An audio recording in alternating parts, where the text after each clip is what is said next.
The rain had been falling for 3 days straight when Marcus first saw her standing at his door. He was 62 years old and had grown comfortable with silence. His apartment on the 7th floor had become his sanctuary after Helen passed 2 years ago. The walls held photographs of better times, and the furniture remembered the shape of 2 people, not one. Marcus had just finished his evening tea when he heard it. Not a knock, not a doorbell, just the slow creak of his front door opening. His heart jumped. He turned from his chair by the window, expecting to see his daughter Sarah, who had a spare key. But the woman who stepped inside was a stranger. She couldn't have been more than 30. Her hair was an impossible shade of turquoise that reminded Marcus of tropical waters he'd only seen in magazines. She wore cat ears, dark makeup, and clothes that seemed more costumed than everyday wear. Her eyes, though, told a different story. They were tired, scared, even. "I'm sorry," she said, her voice barely above a whisper. "I had nowhere else to go." Marcus stood slowly, his knees protesting. "Young lady, I think you have the wrong apartment." "No," she said, closing the door behind her. "I know exactly where I am. You're Marcus Chun. You live alone. You used to be a high school counselor." Apartment 714. A chill ran through him. "How do you know that?" "Your daughter, Sarah." The young woman's hands were shaking. "She talks about you at the coffee shop where I work. She's always saying how her dad has this gift for listening to people, for really hearing them." Marcus studied her face. There was something desperate there, something that reminded him of countless teenagers who'd sat in his office over 30 years of counseling, trying to find the words to explain their pain. "What's your name?" he asked gently. "Cassie." "All right, Cassie. Why don't you sit down and tell me what's going on?" She sank into Helen's old chair, the blue velvet one by the lamp. Marcus noticed her hands were empty.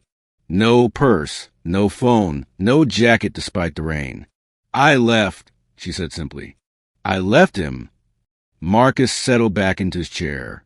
"Left who?" "Tyler, my boyfriend." She laughed, but there was no humor in it, except he wasn't really my boyfriend anymore. He was my warden. He decided what I wore, where I went, who I talked to. Today he decided I smiled too much at a customer. A 70-year-old man ordering a cappuccino. Marcus felt the old familiar weight of other people's troubles settling on his shoulders. It was a weight he'd carried for decades, and somehow, even in retirement, it found him again. "He hit you?" Marcus asked quietly. Cassie looked away. "Not today. But yeah, sometimes." And I just knew that if I went back to our apartment tonight, it would be bad. Really bad. So I ran.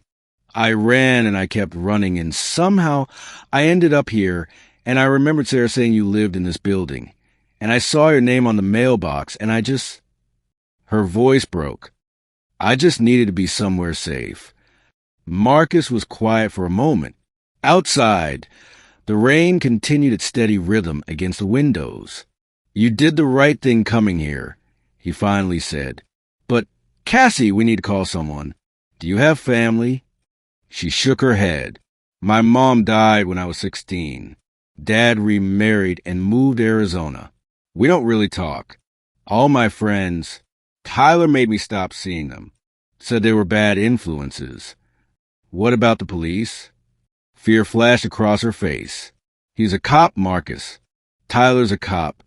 Who's going to believe me over him?" Marcus felt something old and fierce wake up inside him. In all his years of counseling, he'd seen this pattern before. The isolation, the control, the fear that made smart, capable people feel trapped.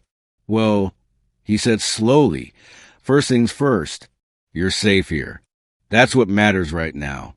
Have you eaten?" She looked surprised by the question. "I know. Not since breakfast." Marcus pushed himself up from his chair. "Come on. I'm not much of a cook anymore, but I can manage some soup and sandwiches.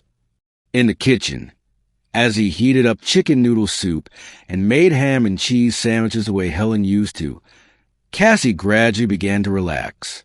She told him about the coffee shop, about how she'd once dreamed of being an artist, about how Tyler had seemed charming at first, attentive and caring, before the caring turned into controlling. My wife used to say that the measure of a person isn't how they act when everything's good, Marcus said, setting a bowl of soup in front of her. It's how they act when things get difficult. When someone shows you who they really are, you have to believe them.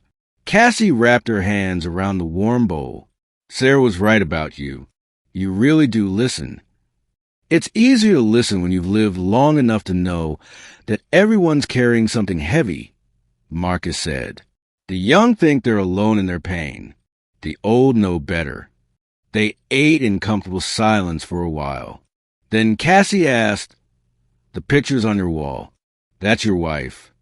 "Helen, we had 40 years together. Not nearly enough, but more than some people get." "What was she like?" Marcus smiled. "Fierce. Kind. She had this way of seeing through people's nonsense straight to what mattered. She would have liked you, I think. She always had a soft spot for people who were trying to find their way." "I'm scared," Cassie admitted. "I don't know what to do next." "That's all right. Fear just means you're paying attention. The question is, what do you want to do?" "I want my life back. The one I had before Tyler. The one where I could paint and laugh, and not be afraid of making someone angry." "Then that's what we'll work toward," Marcus said. "But tonight, you rest. Tomorrow we'll make some calls. I have a friend who runs a women's shelter. She's tough as nails and doesn't care if someone's a cop or the mayor himself. She'll know what to do." Cassie's eyes filled with tears. "Why are you helping me? You don't even know me." Marcus thought of all the students he'd counseled over the years, all the lives that had passed through his office.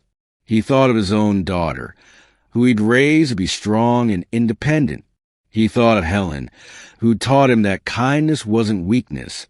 It was courage. "Because someone helped my daughter once when she was in trouble, and I didn't know," he said. "Because I spent my whole career believing that people deserve a chance to be safe and whole. And because you had the strength to knock on a stranger's door instead of giving up. That takes courage, Cassie. More than you probably realize." She stayed that night, sleeping in Sarah's old room. Marcus called his daughter, explained the situation, and Sarah arrived within the hour with clothes, toiletries, and the fierce protective energy she'd inherited from her mother. Over the next few weeks, Marcus watched Cassie slowly rebuild herself. His friend at the shelter helped her navigate the legal system, get a restraining order, and find a safe place to live. Sarah helped her get a new job at a different coffee shop across town. And Marcus simply did what he'd always done best. He listened. Some evenings, Cassie would stop by with coffee and pastries, and they'd sit by the window watching the city lights come on as the sun set. She told him about her art, showed him sketches she was making again for the first time in years. He told her stories about Helen, about teaching, about learning that growing older meant collecting wisdom like some people collect stamps or coins.